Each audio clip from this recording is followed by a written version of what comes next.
Ace Bailey has arrived, looking like AC McGrady. Let's talk about it. It's the Hoops Nerd Show.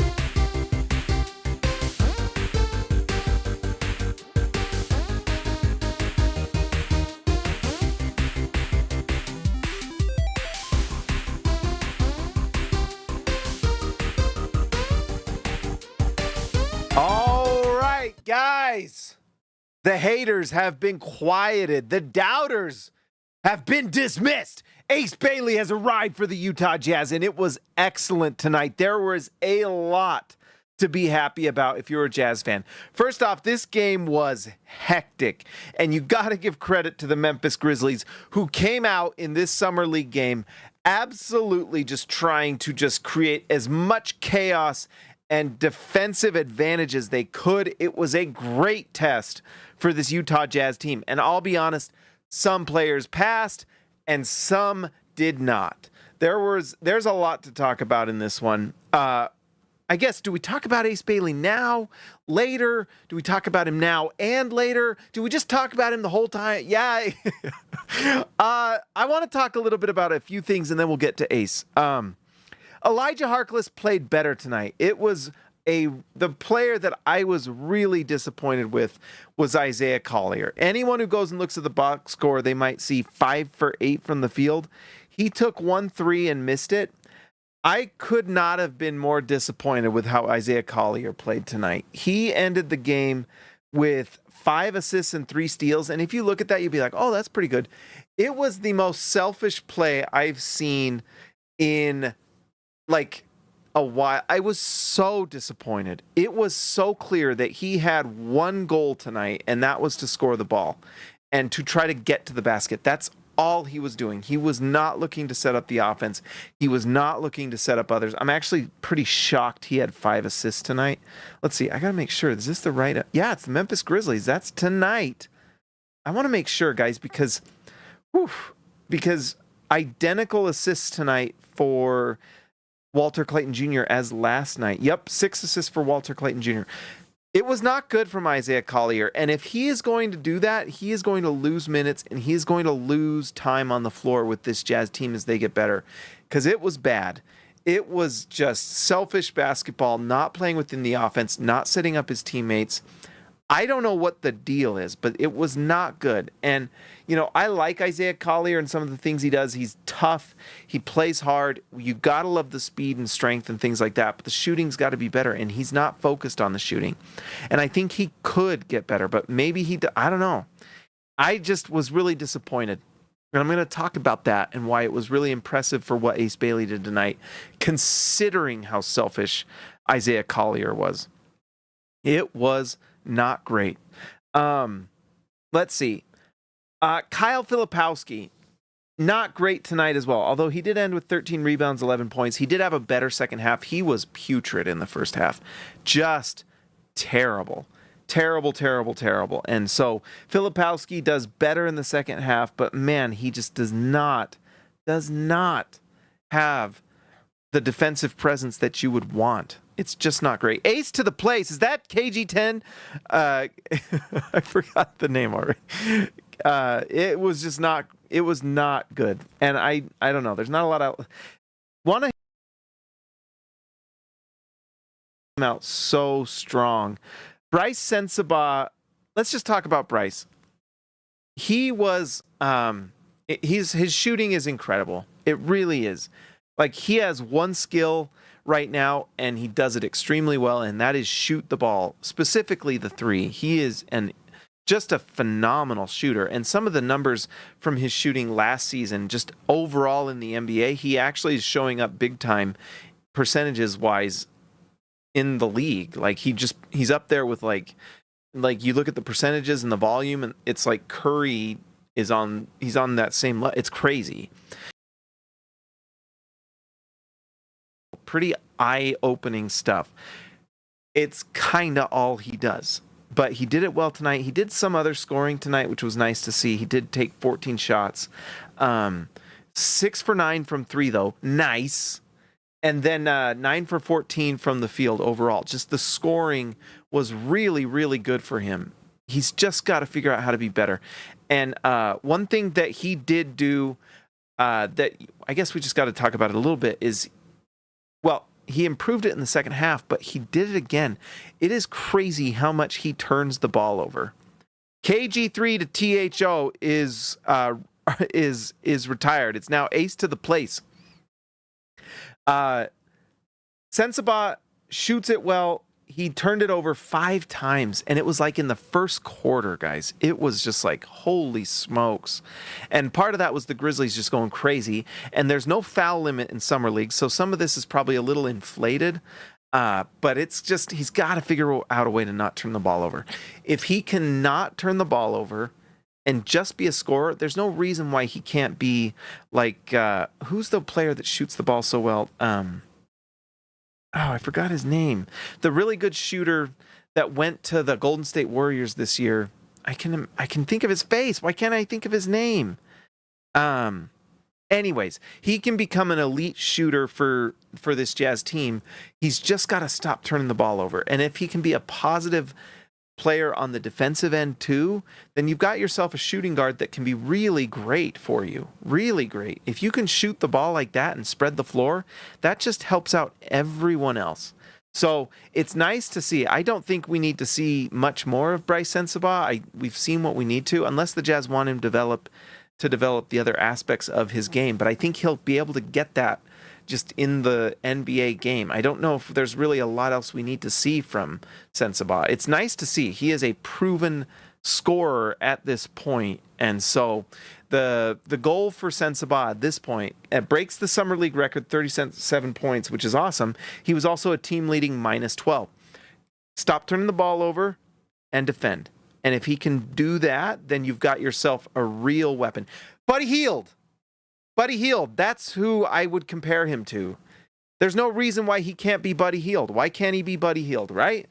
Just elite shooter. Can shoot in every aspect. Catch and shoot, pull up, all of it. And no reason why Sensabaugh can't be that. But he cannot be that if he's turning the ball over. And he can't be that if he's not defending. It looks like he's defending better, though. So that's nice to see. Ace to the Place, one of the top fans, baby. Thank you, my guys. All the people that subscribe, all the people that are joining the channel. It's incredible. Thank you so much for supporting the channel. It's growing. I'm excited. We had like almost 400 subscribers this month. I'm pretty excited about the growth, guys. Turns out if I make videos, it's a good thing. Anyways, Isaiah Collier, Bryce Sensabaugh, Filipowski. We've talked a little bit about the bad. Let's talk about the good. And we'll get to Ace Bailey soon. Walter Clayton Jr. turned the ball over 6 times, 5 times in the first half. It was a little rough. And so he got benched a couple times in the first half, but he played better. In the second half, he was much better, and he led the team in assists. He really does have a calming presence. To me, it's the Stockton effect. Right? I'm not comparing him to John Stockton, but I do. It's my own little theory. It's the Stockton effect. And if you watch John Stockton play on a regular basis, you'll know what I'm talking about. It's not the assists. It's not all those things, which that's part of it. What it was when John Stockton was on the floor, he had a calming effect on everyone else because everything fell into place. It was one of the big things about John Stockton and made him so good that probably needs to be talked about more. Yes, the assists were incredible, but it was the fact that when John Stockton got on the floor, the team was going to play the way they needed to play to win. The ball was going to move. It was not going to be selfish basketball. He demanded everyone to play a certain way, and he commanded the ball in a way that said, we're going to play the right way. And Walter Clayton has that a little bit, where he gets on the floor and it has a calming effect. When you have like Isaiah Collier just barreling to the basket 100 miles an hour, and Bryce Sensabaugh just like gunning it, and you've got guys just kind of wide open, ready for shots, and they're not getting them. It's not good. Walter Clayton comes on the floor, and immediately things kind of fall into place. Players are getting the ball when they need it. The Jazz are playing their offense. They're playing the right way. And that's what's really impressive to me about Walter Clayton is he's coming from Florida. And I guess we shouldn't be surprised because he was an absolute literal winning player with Florida. They win the national championship. He has that effect, and he is a big shot taker and big shot maker, right? As Jerry Sloan said back in the day, I don't want shooters, I want makers, right? I don't want shooters, I want makers. And Walter Clayton Jr. is a maker, and he is a calming effect on the floor. He's got that kind of it factor. Now, his size was a little bit apparent. Maybe a little like Stockton, where it's a little smaller. He's going to have to figure out how to be effective. He got blocked by G.G. Jackson on that one pull-up three. It's a little bit of a welcome to the NBA moment where it's different when you're being guarded by G.G. Jackson in the G League, in the summer league, right? I mean, we're in the summer league and you're being guarded by an athletic, long, and 6'10" G.G. Jackson. He blocked that shot. It's a different world. So he's going to have to acclimate just like every other rookie does. But my goodness, does he understand the game? He's tough. He I was surprised they only credited him with one assist or with one steal, because I swear he had like 2 or 3 pretty nice deflections. Only one steal tonight, 6 assists. I don't know. Should have been. I feel like he earned at least 2 or 3 assists with his deflections. But he plays hard defense. He's just a smart, good, gritty, tough player. True grit. But anyways, I was really happy with Walter Clayton Jr. Guys, we're seeing some legitimate life from Cody Williams. Cody Williams was legitimately nice tonight. He goes 6 for 10 from the field, 5 for 5 from the free throw line, meaning he got to the line. He took 5 free throws. Bryce Sensabaugh took 14 free throws tonight, by the way. So you got to give Sensabaugh credit. He was getting to the line. That's a highly efficient night for Sensabaugh. Cody Williams, oh my goodness. My heated blanket, my blankie went cold. Anyways, I went cold, but you know who didn't go cold? Cody Williams. Cody Williams was 6 for 10 from the field. He was 1 for 3 from 3. 18 points for Cody Williams. 2 rebounds, and a block. So he didn't do a lot else. One thing I'm really kind of impressed with what I'm seeing from Cody Williams is the handle. He looks pretty good handling the ball coming up. I tell you what, the way Isaiah Collier was playing, and I know Cody Williams was kind of trying to be aggressive, and it really does feel like the Jazz said, we want you to be aggressive.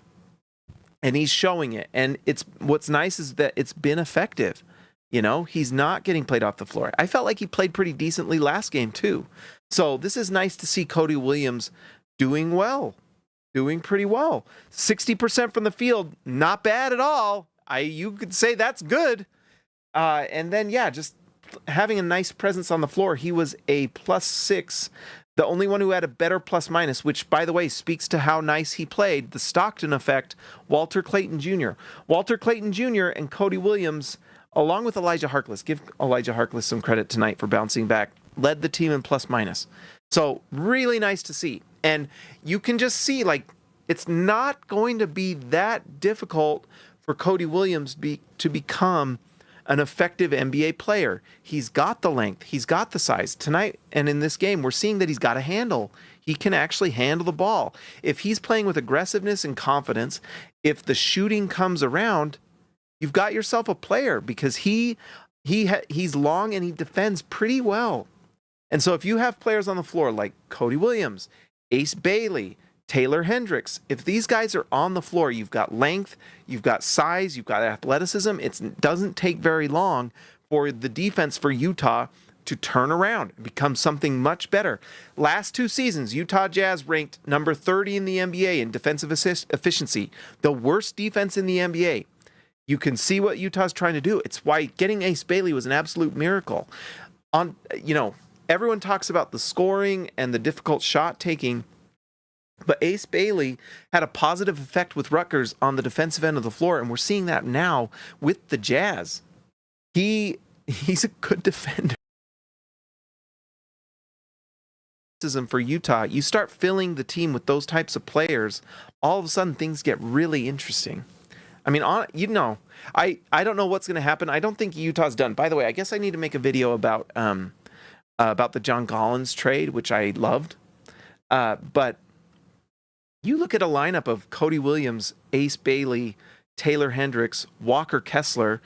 I mean, it's not a stretch to think that this Jazz defense becomes pretty darn good pretty fast. That's athleticism, length, and size at like every position. And then if you've got that type of length and size at all those different positions, then someone like Walter Clayton Jr., who's not very big, can be on the floor. And if Clayton's playing hard defense like he did, it's fine. His size makes it difficult for him to be anything more than kind of like an average to above average defender. But you know what? There's good defenders that why can't Clayton be a good defender? You watch, like any of you watch the finals and watch the Indiana Pacers this year, a guy like Nembhard, who's not very big either, defended really well. So why can't Clayton as well? He's got the fire and toughness. He's got that dog in him. And so why can't it be something great? And I actually think that that's a pretty good sign and a good drafting philosophy for this Jazz going forward. That we draft guys that defend, that are long, that are athletic, and that are big and have good size for their position. Yes, Walter Clayton doesn't have good size for his position, but he does defend, he does play hard, super competitive, and he is also a good shot maker. And then, yeah, if Cody Williams shoots it, Ace Bailey shoots it well, Taylor Hendricks, we know he can shoot it. If you have, that's basically the Boston Celtics model, right? Length, size, athleticism, defense, and shooting at every position. Can you dribble, shoot, pass? Can you defend? Are you tough as nails? That's how you build winning teams. And not just like cute, gimmicky teams like the Donovan Mitchell, Rudy Gobert teams. This is the teams that can go into the playoffs and have versatility. They can defend any type of team they're up against, not just teams that have specific types of teams. You want a team that can defend anybody, that says, you know what, I don't care what you're putting on the floor. We got dogs. We're sending the dogs after you, right? Utah's building a team that's definitely looking like that. You imagine if Utah goes into this upcoming season, which Utah's going to lose some games. It's just summer league. Utah's going to lose. They're okay with that. I'm very okay with that. Imagine they add someone like Darren Peterson to the guard spot. Could you imagine how good the Jazz would be if Walter Clayton is an absolute winner and then he's coming off the bench? Could you imagine? I mean, here's the thing, guys. This is what I tried to preach for so long. The gospel of the basketball gospel of James. Book 1. Chapter 1, verse 1. If you tank and you tank correctly, you will fill your team with elite level talent. And it doth not take long for that talent to develop into a great basketball team. If you fill your team with that talent, but thou must have faith in the process. If thou breakest the process, you will find yourselves in mediocrity, much like the Chicago Bulls and the Sacramento Kings and other teams like the Phoenix Suns that broke those promises to their fans. And now they find themselves in purgatory. It's not very long, guys, for this Utah Jazz team. If they fill this team with this type of talent, that they become really good really fast. If Ace Bailey is as good as he looked tonight and can just improve on what he is, and then you add like a DeBonsa or a Peterson. By the way, go watch the Darren Peterson film. Holy smokes, is that guy going to be good? Holy smokes. Or Cam Boozer, is being compared to Tim Duncan. If you add that type of guy with Ace Bailey at the 3, and you have length and toughness and defense at every position, oh, hallelujah, you start winning a lot of basketball games, and that's how dynasties begin, right?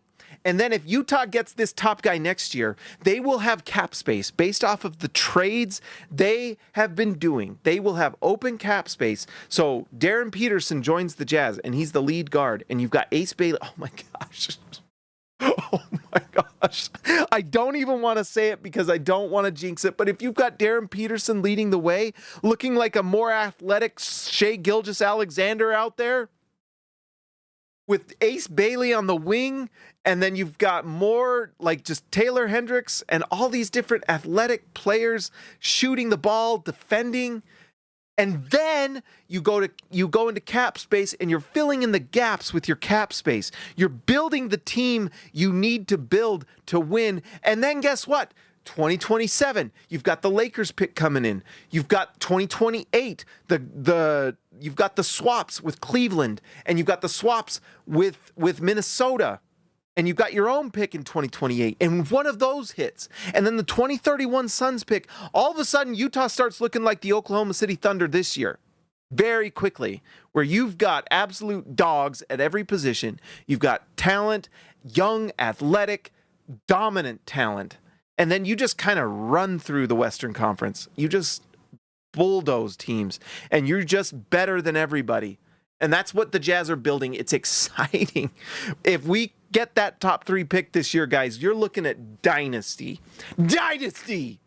And yeah, that's off of 2 Summer League games. Come at me, I don't care. By the way, all the Sixers fans, where you at, bro? Where you at? I don't see you in the comments tonight. Not a single one. Sixers fans. I remember back in the day with Donovan Mitchell and Ben Simmons, I don't think that hatred has gone away. That hatred's back, and it's strong, and I missed it.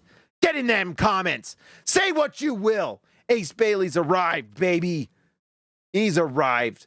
And guess what? When VJ Edgecombe's getting put on the bench and Ace Bailey's winning Rookie of the Year, you ain't going to be saying nothing in my comments, Philadelphia Sixers fans. You can dox me all you want, baby. I don't care. I'm going to be here talking about the Jazz. Yes, mama. I gotta stop yelling. It gives myself the hiccups. But by the way, screw Sixers fans and your hate. Get out of town.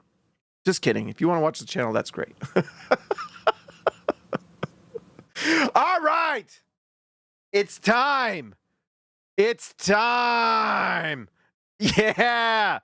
Ace to the place. Thank you, my man, so much. $2. Philly fans have been deep sixth. Get back in Philly, baby. Go cry yourself to sleep over another Joel Embiid. Joel Embiid is pants. Joel Embiid DMP'd. Joel DNP'd. More like it, baby. Can't stay healthy. But you know who's going to be good? The Utah Jazz. The Utah Jazz. You can deal with that. Okay, Ace is the place, looking like AC McGrady out there. He was hooping. He was like hanging with Mr. Cooper tonight. Omar Cooper was happy. Jazz fans were happy. We're all in a good place because Ace Bailey looks legit. And considering how selfish Isaiah Collier was, Bryce Sensabaugh was not interested in passing the ball to Ace Bailey. And despite all that, despite the Jazz running like one play for him, he still went 50% from the field, 60% from 3, 7 rebounds, 3 assists, 0 turnovers. Utah had 16 turnovers in the first half. How many did Ace Bailey have for the entire game? 0, baby. Nothing. 18 points. That was literally just being unfeatured. He said, you know what? I'm going to go and I'm going to offensive rebound the ball and score. He had 4 offensive rebounds. And what that tells me, this is what's exciting about that, guys. What you want to see with these potential stars, and why I think Ace Bailey might be a star, is that he did this. It was not even featuring. He was not featured at all. Like, at all. And he scored 18, 7, and 3. What happens when they're running plays for him? What happens when they give him the ball at the top of the three-point line and say, get to work? By the way, his handle was looking good tonight. You know, all the things that people were saying about Ace Bailey, and I can't say enough. But, okay, I got to keep my thoughts in order here. We got to talk about all of the things. But first, the athleticism, size, and just physical dominance was there. And that's how he was able to score the points tonight, because he was just physically more dominant than the players on the floor. There was no size shock. He just big boyed everybody and got those offensive rebounds and then just crammed it like Shaq, the knees in the air, ripping the hoop down. It was awesome. That was without being featured at all. At all. The Jazz didn't do him any favors again tonight, and he still scored 18, 7, and 3. He's got the physical tools to be dominant, to be a star. He can do it. You can see it. Just the ability for him to physically, athletically, with the physical tools to do it, it was incredible. He has got what you need to be a star. On top of that, what were the knocks on Ace Bailey in the pre-draft process was the handle's not very good enough. Now, I saw one play where he drove from the basket. The ball slipped out a little bit from his hands. There is a little bit of that when he drives to the basket, but I tell you what, overall, the handle tonight, not too bad. And if he can just get that handle right, get low, baby. Ace, get low, get those knees bent, get that butt down, put that ball between your legs. He was doing it. 0 turnovers for a guy who they said could not handle the ball. 0 turnovers. Pretty good. There are guys that he doesn't have to have the best handle in the league. He doesn't need to be Kyrie Irving. He doesn't need to be that. But what he can be is Jaylen Brown. He might be just as good as Jaylen Brown, and maybe he gets better. The thing that makes me kind of feel not too worried, I think he can get there, is he's got a long wingspan, and he gets low, and he's so smooth. He's so smooth. He really does look like Tracy McGrady out there. He really does. He's got the size, the length, the physical dominance. He's got the smoothness and then the athleticism to boot. It's really great. And he is only touching the surface. He's not really driving to the basket. What happens when he's driving to the basket and just cramming it on people? What happens when that running a pick and roll at the top of the three-point line? Right? And if he gets that shot just even more, just knockdown shooter, it's exciting stuff. Let's just say that. I'm really impressed with the handle. I guess not really impressed, but I feel like it can get better. We're seeing that it can do and be if he just keeps working on it. And it just shows that there is so much for him to unlock if he improves it. The other thing, and this was something that just needs to be talked about more, but sorry. We're going. Wait. All right. All the heat from my blankie. These are things that we saw the offensive rebounding, but the fact that Ace Bailey is rebounding the ball like he does and defending like he does. Not only does he have this size, but if you watch him on those perimeter defensive plays, he's getting around screens and defending guards. He's got a chance to be a nice defender. And if he's defending the ball at the level that he was showing tonight and rebounding the ball, offensive rebounding, who's going to love that offensive rebounds is Will Hardy. If he's on the floor and getting offensive rebounds like that, and he's got a knack for the ball. There's some times where players aren't able to show things in college that they do in the NBA game. And him showing that ability to rebound the ball and defend is pretty exciting, but especially the rebounding, because he's showing that maybe when he was in college, it's such the game is much more condensed and you're not able to do quite as much because it's not a spread floor. But if Ace Bailey is getting and finding open spots in NBA floors and rebounding the ball because he's bigger and more athletic than who's on him, that's exciting stuff. And Will Hardy's going to love that. Will Hardy loves to crash the offensive boards. He loves to have Walker Kessler get offensive rebounds. But if he has Walker Kessler and Taylor Hendricks and Ace Bailey crashing offensive rebounds, my goodness, Utah might lead the NBA in offensive rebounding, and it will help their offensive efficiency. That stretch when Utah traded Donovan Mitchell and Rudy Gobert and they came out and won all those games, part of the reason their offense was so efficient was their offensive rebounding was crazy. They were just getting all these free, easy points doing that, and Utah could do that too. So really exciting, but the defense from him, the rebounding creates such a higher floor. What if Ace Bailey becomes an all defensive team guy? That makes him so valuable.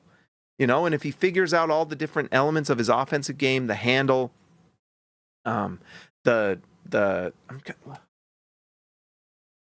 of my figures fell down. Yeah, dang it. Casey Jones fell down. But anyways, if he can figure all that out, he becomes really, really nice. It's really exciting stuff, guys. I'm so over the moon. I can't believe it. And he didn't even get featured tonight. He wasn't even featured. They didn't even run plays. He had Isaiah Collier and Sensabaugh doing everything they could to not send him the ball. 99 cents, Robert Hall. Thank you so much. He's got that dog in him. Definitely got that dog in him. So, guys, that was a blast. It's time to get excited about Ace Bailey. I cannot wait to watch him tomorrow. I hope he doesn't rest. They might rest him. Who knows? But I really kind of hope when we go to Vegas that Sensabaugh isn't playing, because I want to see Ace Bailey get more buckets. And I want him to be a sensation in Vegas Summer League, because I want him to get the Rookie of the Year. I want this to become the beginning of a magical moment for us. Oh, and by the way, I just want to give this thought. I might do a video on it, but are we sure that Taylor Hendricks can't play center for this Jazz team? Everyone's talking about all the muscle, and it's very apparent he's gotten, like, jacked. That was the question, because, you know, we know what he can do defensively. He's 6'8.5" without shoes, so 6'9", 6'10". Can he play center? That was just something I've been thinking about, and I talked about it last year a little bit, but with him getting so strong, maybe he can withhold and be strong enough to kind of withstand some of the how tough it is to play inside. By the way, that is with Filipowski. It's just it is not good. The inside presence of Filipowski's not there. He is a 4. It's basically what he has to be. But anyways, just something to think about, because that spreads the floor for everyone else. Just something I'm thinking about. I really have high hopes for Taylor Hendricks, maybe too many high hopes. I cannot wait to watch Taylor Hendricks get on the floor. I cannot wait to watch him with Ace Bailey and you know, Cody Williams honestly looked pretty good. What if Cody Williams figures it out? Are we seeing Cody Williams just kind of figure it out? He had a rough rookie season, and if he starts shooting the ball well, playing with more confidence, defending, why not? It would be so nice to see that turn around. All right, guys. I think that's pretty much everything. If you're new here, make sure you like and subscribe to the channel, guys. I want to give a shout out to the All-Stars tonight. Let's give a shout out to Baby Elliott Madsen, Ryan Edward Perry, the legend. Oh, wait, no. We got to do this right. We did this wrong. We got to do this right. There we go. Like I said, thank you for all the subscribers, but also especially the members of the channel who support everything I'm doing. I really appreciate it. If you would like to join, just hit join below. Let's give a shout out to the All-Stars. Let's do it right. Let's give a shout out to Baby Elliott Madsen, Ryan Edward Perry, the legend, Christian House Money to Haas, Robert Hall of Fame, Cam Bam King, thank you, ma'am, Cam Chin 3, I Believe in Steve Jazz Exile, see ya, Alexa later, Jordan the GOAT, Best Roll, Austin R. Grant, Editor Extraordinaire, Ace to the Place, and Patrick Kubo, the Connoisseur. Guys, this was fun. This was a blast. We're reaping the rewards of tanking. It's happening before our eyes. We've got ourselves a real potential cornerstone. Let's hope this continues. Like and subscribe to the channel.